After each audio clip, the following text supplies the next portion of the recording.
이른 아침에 큰 소리로 자기 이웃을 축복하면 도리어 저주같이 여기게 되리라. 다투는 여자는 비 오는 날에 이어 떨어지는 물방울이라. 그를 제어하기가 바람을 제어하는 것 같고 오른손으로 기름을 움키는 것 같으니라.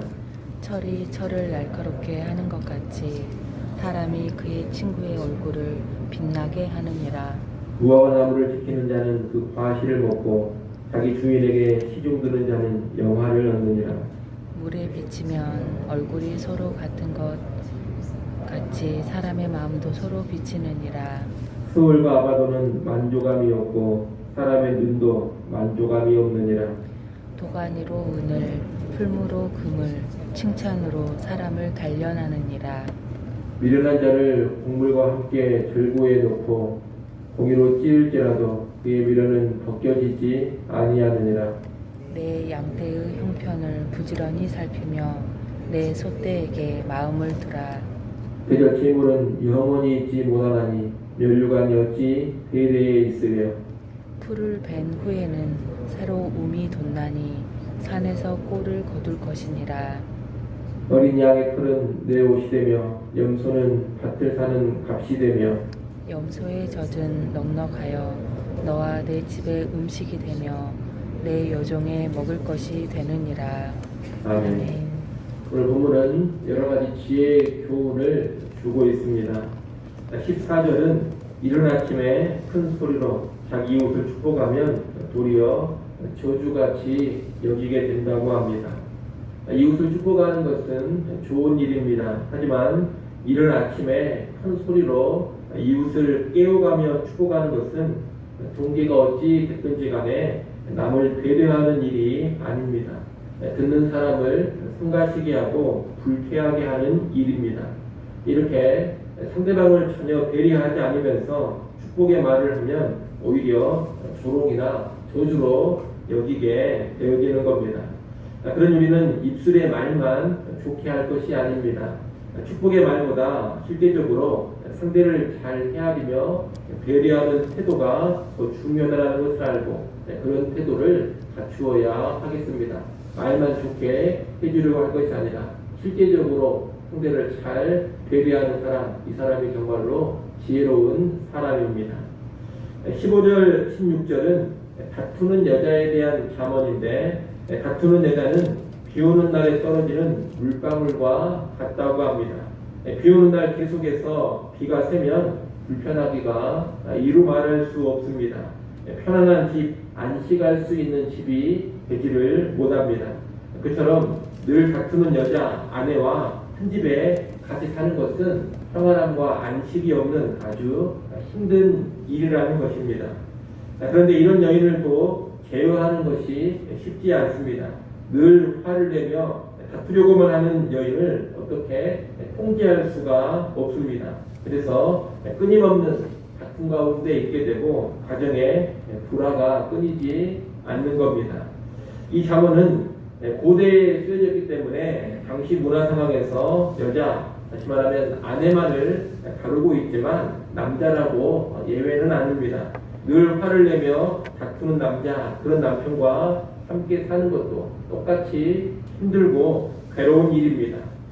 가정이 평안한 안식처가 되려면 아내든 남편이든 화내고 다투는 일을 그쳐야 합니다.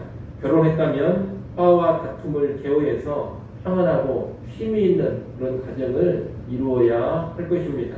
그런데 다투는 남자나 여자나 그 기질을 고치는 것이 사실 쉽지가 않습니다. 그러니 제일 좋은 것은 뭐냐?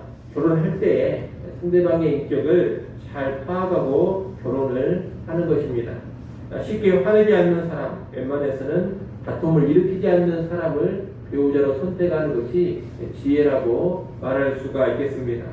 그러니 결혼 전이라면 그런 지혜를 가져야 하겠고 이미 결혼을 했다면 최대한 화와 다툼을 자제할 줄 아는 그런 배우자들이 되어야 하겠습니다. 17절은 좋은 친구 관계를 말해줍니다. 철이 철을 날카롭게 하는 것처럼 사람이 그의 친구의 얼굴을 빛나게 합니다. 이 친구 관계라는 것은 긍정적이든 부정적이든 영향을 끼치게 되어 있습니다. 그런데 좋은 친구는 상대방에게 좋은 영향을 줘서 그 사람을 탁월하고 영광스럽게 만들어 준다는 겁니다. 그러기에 내가 좋은 친구가 되어야겠고 또한 좋은 친구를 사귈 수 있어야겠습니다. 내가 좋은 친구가 되고 또 좋은 친구를 사귀어 간다면 서로가 서로에게 정말 좋은 영향을 줘서 빛나는 사람들이 될 수가 있을 겁니다. 18절 말씀은 성실하라는 본면입니다. 무화과나무를 지킨다는 말이 나오는데 이 무화과나무를 지킨다는 것은 세심한 주의를 기울여서 그 나무를 잘 키운다는 뜻입니다. 이렇게 무화과나무를 잘 돌보면 수확 때에 풍성한 결실을 얻게 됩니다. 마찬가지로 사람을 섬기는 일에 있어서도 최선을 다해서 그 사람을 성실하게 섬겨간다면 인정을 받을 것이고 보상을 받게 될 것입니다. 일을 대하든지 사람을 대하든지 성실함으로 대할 때 좋은 결과를 누릴 수 있게 된다는 겁니다. 그러니 우리는 맡겨진 일을 감당함에 있어서나 또 섬겨야 할 사람을 섬기는 일에 있어서나 최선을 다하는 성실함으로 임할 줄 알아야 되겠습니다. 성실함으로 임한다면 반드시 좋은 결과, 선한 결과를 누릴 수 있게 될 겁니다. 19절 말씀은 사람의 마음이 그 사람의 실체를 정확하게 보여준다는 말씀입니다. 물에 비치면 자기 얼굴이 제대로 드러납니다. 그처럼 사람의 마음이 그 사람을 제대로 드러낸다는 겁니다. 따라서 우리는 겉으로 드러나는 나의 외적인 모습이 곧 나의 실체다 이렇게 생각을 해서는 안 됩니다. 나를 제대로 반영하는 것은 나의 겉모양이 아닙니다. 나를 정확하게 보여주는 것은 나의 속사람, 나의 내면의 모습, 나의 마음이라는 겁니다. 내 속마음이 진정한데 실체인 것입니다. 그렇기 때문에 우리는 언제나 자신의 마음을 잘 살필 줄 알아야겠습니다. 외적인 말과 외적인 행동이 아닌 내 본심은 어떠한가, 내 동기는 어떠한가, 내 마음의 상태는 어떠한가 이것을 늘 살펴야지만 나의 실체를 정확하게 알 수가 있을 것입니다. 나의 실체를 정확하게 알아야 회개할 것은 제대로 회개할 수가 있고 또 당당할 것은 정말 하나님 앞에서 당당할 수가 있을 것입니다. 그러니 나의 외적인 모습에 연연하지 마시고 나의 마음이 어떠한가에 늘 집중하셔서 나를 정확하게 인식할 줄 아는 그런 지혜자들이 될 수 있기를 바랍니다. 20절 말씀은 만족할 줄 모르는 인간의 욕망을 말하고 있습니다. 수월과 아바돈이라는 말이 나오는데 이 수월과 아바돈이란 동의어로서 죽음의 세계를 의미합니다. 이 죽음의 세계는 지금껏 많은 사람을 삼켜왔지만 여전히 만족할 줄을 모르고 계속해서 사람들을 삼키고 있습니다. 그처럼 인간 욕망의 시작점이라고 할 수 있는 사람의 눈도 만족할 줄을 모른다는 겁니다.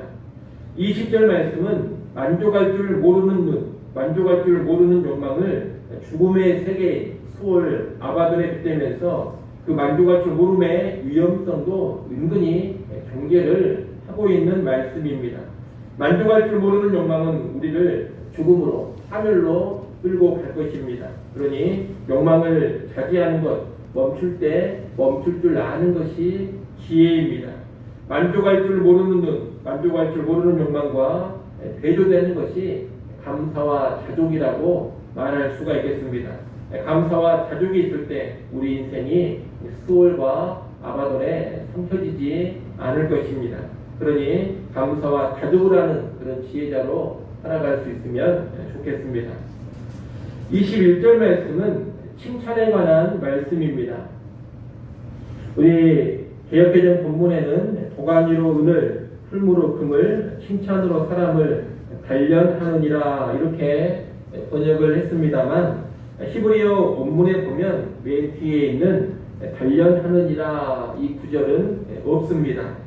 원문에는 어떻게 되어 있느냐? 도가니로 은을, 풀무로 금을, 칭찬으로 사람을 딱 이렇게만 되어 있습니다.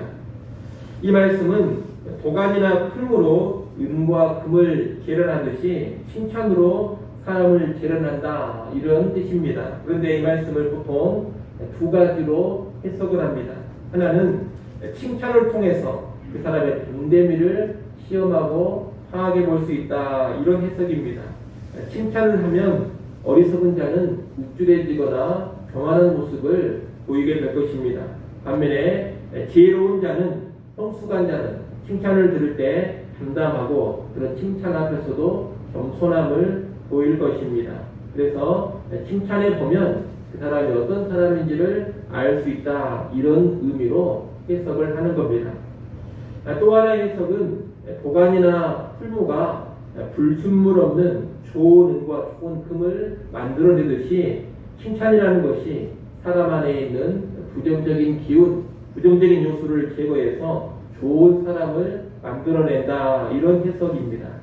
칭찬하고 격려해 줘야지 좋은 사람을 만들어낼 수 있다 이렇게 이 말씀을 이해하는 겁니다. 둘 다 타당한 해석입니다만 개인적으로 후자의 해석이 더 낫다 이렇게 생각이 됩니다. 이 도간이나 풀무는 금이나 금의 순전함을 시험하는 도구가 아니라 순전한 은과 금을 만들어내는 도구입니다. 21절 말씀은 칭찬을 그런 도간이나 풀무에 빗대고 있기 때문에 칭찬으로 사람을 시험한다 이렇게 이해하기보다는 칭찬으로 좋은 사람을 만들어낸다 이렇게 이해하는 것이 더 좋겠습니다. 여러분 칭찬과 격려가 있을 때 주변 사람이라든가 우리의 자녀들을 더 좋은 사람으로 만들어낼 수가 있습니다. 물론 칭찬만 해서는 안 됩니다. 책망할 때는 책망을 해야 되고 경고할 때는 경고도 해야 합니다. 하지만 꾸지람, 책망, 경고의 말만 가지고는 좋은 사람을 만들어낼 수가 없습니다. 좋은 칭찬, 좋은 격려가 넘칠 때 우리의 자녀들, 주변 사람들이 부정적인 기운들이 제거되면서 좋은 사람으로 양육되어 가고 세워질 수가 있는 겁니다. 그러니 우리의 자녀들을 대함에 있어서나 또 주변 사람을 대함에 있어서 늘 칭찬할 줄 알고 격려할 것을 후하게 격려해 줄 수 있는 그런 지혜자들이 될 수 있기를 바랍니다. 22절은 미련한 자의 제거되지 않는 미련함에 대한 경고입니다. 미련한 자를 절구에 넣고 찢는다 해도 그 미련함을 벗겨내지 못한다는 겁니다. 이 말씀은 미련한 사람은 절대로 지혜롭게 되지 않는다 이런 의미라기보다는 미련함이 그만큼 심각한 문제인 줄을 알고 미련해지지를 않기를 바라는 그런 마음에서 주어지는 권면입니다. 한번 사람이 미련해지면 정말로 회복되는 것이 쉽지가 않습니다. 그러니 미리미리 여호와를 경외하는 그런 지혜로 말씀대로 살아가는 그런 지혜로움의 길로 우리가 나갈 수 있어야 할 것입니다. 마지막 부분인 23절부터 27절은 계문에 대한 분변인데 목축과 농사일을 하는 농부의 삶을 말하고 있습니다. 23절 말씀을 한번 같이 읽어보겠습니다. 23절 같이 읽습니다. 내 양떼의 형편을 부지런히 살피며 내 속세에게 마음을 두라. 아멘. 이 말씀은 귀한 자산이 되는 양이나 소와 같은 가축을 방치하지 말고 꾸준하고 섬세하게 보살펴라 이런 분면의 말씀입니다. 그런데 왜 양과 가축에 이렇게 깊은 관심을 기울이고 세세하게 보살펴야 합니까? 그렇게 하는 이유가 24절에 나와 있습니다. 24절 말씀처럼 재물은 영원하지 않고 멸류관, 영광은 대대로 이어지지 않기 때문입니다. 여러분 한때 부유하고 넉넉했다 하더라도 성실하게 재산 관리를 하지 않으면 그 재산은 금방 사라져버리고 금방 잃어버리게 됩니다. 그런 것이 재물입니다. 그렇기 때문에 나태함이나 방종에 빠지지 말고 재산이 있을 때 제대로 관리를 해야 하는 것입니다. 25절에서는 풀을 벤 후에는 새로 우음이 돋나니 산에서 꼴을 거두라 그렇게 말씀합니다. 가축의 양식이 되는 것이 풀인데 가축의 양식이 되는 이 풀은 되고 나면 계속해서 새로 돋아납니다. 그때 필요한 풀을 베어다가 꼴을 풍성히 먹인다 해서 가축에게 먹일 풀이 없어지지는 않을 것입니다. 그러니 농부가 부지런하기만 하다면 얼마든지 가축을 먹이면서 키울 수가 있다는 겁니다. 26절, 27절은 이렇게 부지런히 가축을 잘 키울 때 누리게 되는 풍성함을 말해줍니다. 양의 털로는 옷을 만들어 입을 것입니다. 그리고 염소를 팔아 가축보다 더 든든한 자산인 밭을 살 수가 있을 겁니다. 또 염소에 젖은 넉넉에서 온 집안 사람들의 음식이 될 것입니다. 한마디로 여러모로 풍족함을 누리게 된다는 겁니다. 23절부터 27절까지 말씀은 한마디로 뭐냐? 성실하게 재산을 관리하고 성실하게 일에 간다면 지속적인 풍성함을 누릴 수 있을 것이다. 이런 말씀입니다. 여러분, 성실함은 인생을 살아감에 있어서 정말로 중요한 덕목입니다. 어떤 영역이 됐든지 간에 여유롭다고 넉넉하다고 가진 것이 지금 많다고 나태함과 방종에 빠져버리게 되면 잃어버리고 올라가는 것은 순식간의 일입니다. 그러니 계속해서 성실함으로 살아가는 사람만이 지속적인 풍성함을 누리게 되는 겁니다. 오늘 본문은 재물에 관해서 그런 성실함을 분별하고 있지만 물질적인 영역만이 아니라 영적인 영역도 마찬가지입니다. 내가 영적으로 아무리 많은 것을 경험했고 또 영적으로 많은 풍성함을 누리고 있다 하더라도 거기에 만족해서 영적인 성실함을 상실해버리고 영적인 나태, 영적인 방종에 빠지게 된다면 그런 영적인 부유함도 순식간에 사라지고 마는 것입니다. 교회도 마찬가지입니다. 교회가 많이 성장하고 교회가 건강하다 해서 교인들과 지도자들이 나태함에 빠져버리면 교회가 올라가는 것도 순식간에 벌어지는 일인 것입니다. 그러니 물질적인 영역이나 영적인 영역이나 교회 사역에 있어서 우리의 성실함을 결코 상실하지 않아야겠습니다. 죽는 날까지 하나님 앞에서 근면하고 성실한 태도로 우리에게 주신 모든 것을 잘 관리하고 나아갈 때 지속적인 풍성함을 하나님께서 허락해 주실 것입니다. 이를 꼭 기억하고 계속적인 풍성함이 우리 모든 영역에 있도록 성실로 살아가는 우리 모두 될 수 있기를 간절히 소원합니다. 기도하겠습니다.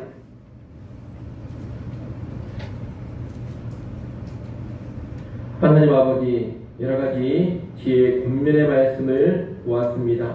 언제나 상대를 배려하고 또 서로에게 유익을 끼치는 좋은 인간관계를 맺어가게 하여 주옵소서.